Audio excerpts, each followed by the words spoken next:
राधे। मैं गीता रानी, मेरे YouTube channel धार्मिक सोच में आपका स्वागत है। आइए आज हम वैशाख मास के शुक्ल पक्ष में पड़ने वाली मोहिनी नामक एकादशी की व्रत कथा के बारे में जानते हैं।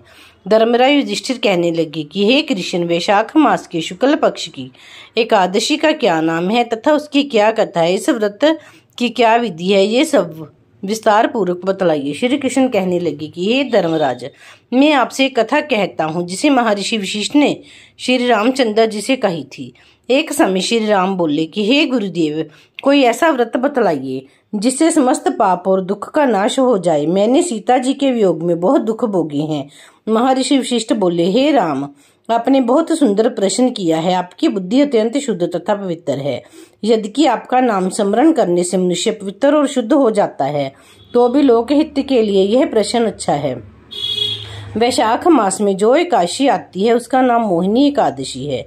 इसका व्रत करने से मनुष्य सब पापों तथा दुखों से छूटकर मोह जाल से मुक्त हो जाता है। मैं इसकी कथा कहता हूँ, ध्यान पूर्वक सुनो। सरस्वती नदी के तट पर भद्रावती नामक एक नगरी में द्युतिमान नामक चंद्र वंशी राजा राज करता था। यहाँ धन धान्य से संपन्न व पुण्य दान धनपाल नामक वैश्य भी रहता था। वह अत्यंत धर्मालु तथा विष्णु भक्त थे।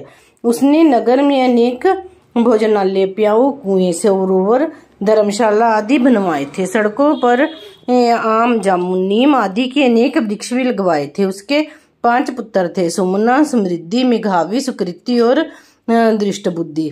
इनमें से 5वां पुत्र दृष्ट बुद्धि महापापी था। वह पितर आदि को नहीं मानता था। वह वैश्य, दुराचारी मनुष्यों की संगति में रहकर जुआ खेलता और पर स्त्री के साथ भोग विलास करता तथा मद मांस का सेवन करता था। इसी प्रकार अनेक कुकर्मों में वह पिता के धन को नष्ट करता था। इन्हीं कारणों से त्रस्त होकर पिता ने उसे घर से निकाल दिया था।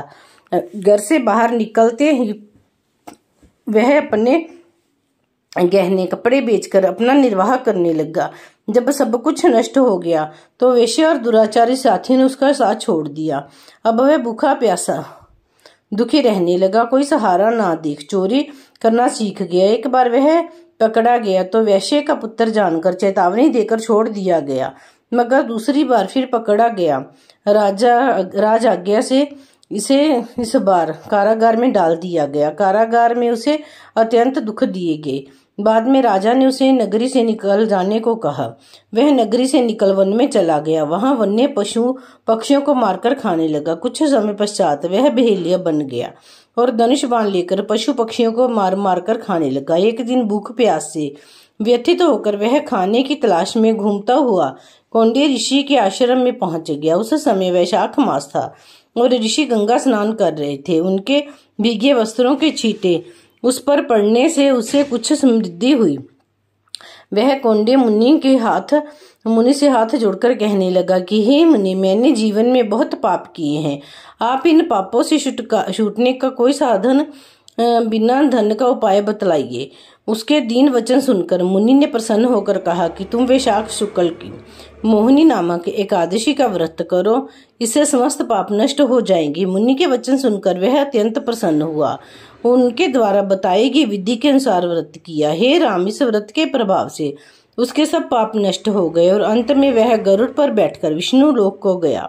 इस व्रत से मोह आदि सब नष्ट हो जाते हैं। संसार में इस व्रत से श्रेष्ठ कोई व्रत नहीं है।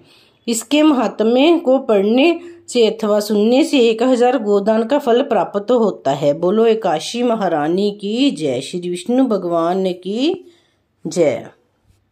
शास्त्रों के अनुसार मोहिनी भगवान विष्णु का अवतार रूपी था। समुद्र मंथन के समय जब समुद्र से अमृत कलश निकला तो इस बात को लेकर विवाद हुआ कि राक्षसों और देवताओं के बीच अमृत का कलश कौन लेगा। सभी देवताओं ने भगवान विष्णु से सहायता मांगी। अमृत के कलश राक्षसों का ध्यान भटकाने के लिए मोहिनी नामक एक सुंदर स्त्री के रूप में विष्णु भगवान प्रकट हुए। इस प्रकार सभी देवताओं ने भगवान विष्णु की सहायता से अमृत का सेवन किया। यह शुभ दिन वैशाख मास के शुक्ल पक्ष की एकादशी का था, इसीलिए इस दिन को मोहिनी एकादशी के रूप में मनाया जाता है। यह व्रत जिसे राजा युधिष्ठिर ने भगवान श्री राम और भगवान श्री राम ने रखा था। हिंदू धर्म के अनुसार व्रत के दौरान कथा श्रवण जरूर किया जाता है। दरअसल पूजा के दौरान व्यक्ति कथा के जरिए उस व्रत का महत्व जान पाता है। महत्व जाने बिना व्रत का कोई अर्थ नहीं। वहीं कथा सुनने या पढ़ने वाला भगवान के संपर्क साधने में सक्षम हो जाता है। चूंकि एकादशी व्रत में सर्वश्रेष्ठ महत्व है और इसे सर्वश्रेष्ठ माना जाता है, इसीलिए एकादशी की पूजा के दौरान व्रती को कथा पाठ जरूर करना चाहिए। इससे विष्णु जी की कृपा प्राप्त होती है। यदि आपको मेरी कथा अच्छी लगे तो उसे लाइक जरूर करें और कमेंट सेक्शन में राधे राधे जी जरूर लिखें। बोलो काशी महारानी की जय, श्री विष्णु भगवान की जय।